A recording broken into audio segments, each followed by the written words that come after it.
ازيكم يا بنات؟ عاملين ايه؟ يا رب تكونوا بخير. كل سنة وانتم طيبين ورمضان كريم علينا وعليكم يا رب. النهارده هنعمل مع بعض بودرة الكركديه. سهلة وسريعة وكمان هتوفر عليكي وقت كتير جدا. دلوقتي بقى بداية الوصفة هنجيب كده الكركديه، وتكوني منقية الكركديه اللي هو يعني زي الأسواني كده، بيكون هو مركز ولونه غامق كده.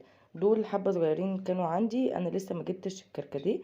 بس انا حبيت اعمل معاكم الوصفة بالحبة اللي عندي دول، وبعد كده لما اجيب اكمل الوصفة. حطيتهم بقى في الكبة بتاعتي وابتديت ان انا اطحنهم، بس ما طحنوش كويس فحطيتهم في المطحنة بتاعت الخلاط.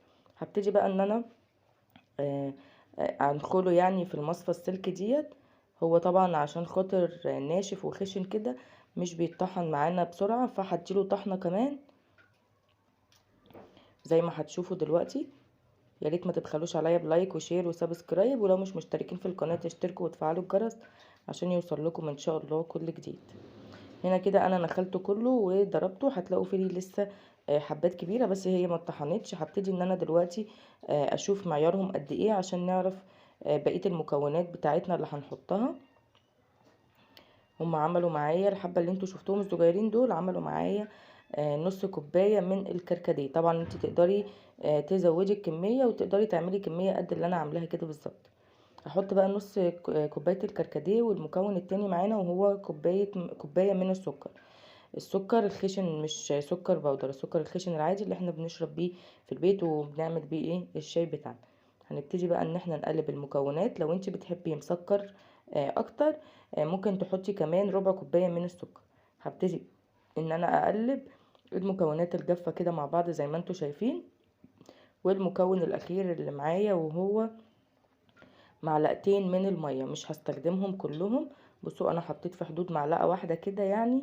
وهبتدي ان انا اقلب عشان خاطر يمتزجوا كده مع بعض، والسكر يبتدي ان هو يعني يسيح شوية من المية ويبتدي يمسك في حبات الكركديه. اهو زي ما انتوا شايفين كده، زي ما قلت لكم تقدروا تستخدموا مقدار اكتر من كده لو انتوا عاوزين. بدي كمية المية اللي فضلت معايا ما استخدمتهاش كلها. دلوقتي بقى هقولك على طريقة الحفظ بتاعه. لو انت عايزاه يقعد معاكي مثلا شهر رمضان كله او اكتر من شهر رمضان تعملي ايه. بصوا بقى انا بوريكم شكله عن قريب. ده شكله حلو جدا وكمان كده مركز. وهنشوف كمان المعيار بتاعنا اللي كوباية المية هيكون قد ايه. قلبته كده كويس جدا وخليته كده زي الفل. وهبتدي ان انا اجيب علبة. دلوقتي يا بنات لو انت عايزة تشيليه عندك او عاملة كمية كبيرة وعايزة تشيليها فترة طويلة، هتعصري عليه نص ليمونة عشان خاطر دي بتكون مادة الحفظ بتاعته. لكن لو انت عاملة كمية صغيرة زي اللي انا عاملاها مش هتحطي عليه ليمون. وممكن كمان تحفظي منه في الفريزر، ولما تحتاجي منه يعني مثلا لو انت عاملة كمية اكبر وفاضل فيها كذا علبة تقدري ان انت تحطي منها في الفريزر، وكمان تستخدميها وقت ما تعوزي، او العلبة اللي انت مثلا مستخدماها بره او البرطمان يكون خلص. دي العلبة اللي عندي، دي علبة ماما. اوعى حد يقول لها ان العلبة دي عندي عشان خاطر ايه ما تقوليش انا عايزاها. دي العلبة دي بتاعت ماما كانت عندي. هعمل فيها بقى ايه الكركديه بتاعنا كده. وليها عشان ليها غطا كمان محكم كده حلوة. وهبتدي ان انا احطه في التلاجة. ده شكله. خلاص بقى بلاش ان احنا نروح نشتري العصير التانكو بقى والعصاير اللي هي البودر دي، ونعملها في البيت بحاجات كمان مفيدة وحاجات احنا بنستخدمها من غير بقى ولا نقع ولا غلي ولا اي حاجة. بصوا بقى كوباية مية. كوباية المية دي كبيرة يا بنات زي كوبايات العصير بتاع القصب ده، عارفينه اللي هو الكبير ده. فاخدت معايا المقدار بتاعها، خدت معايا كوبايه. بصوا مركز ازاي وتقيل. طبعا لو انت بتحبيه خفيف هتقللي، بتحبيه تقيل هتزودي.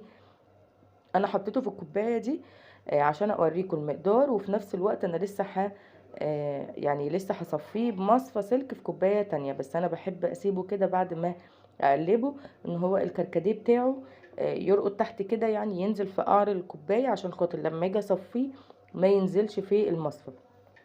طبعا لو طحناه ناعم جدا هتضطري ان انت تصفيه بقطعه من الشاش كده عشان ما يبقاش فيها بواقي من الكركديه. بصوا بقى لما صفيته، بصوا تقيل مش خفيف.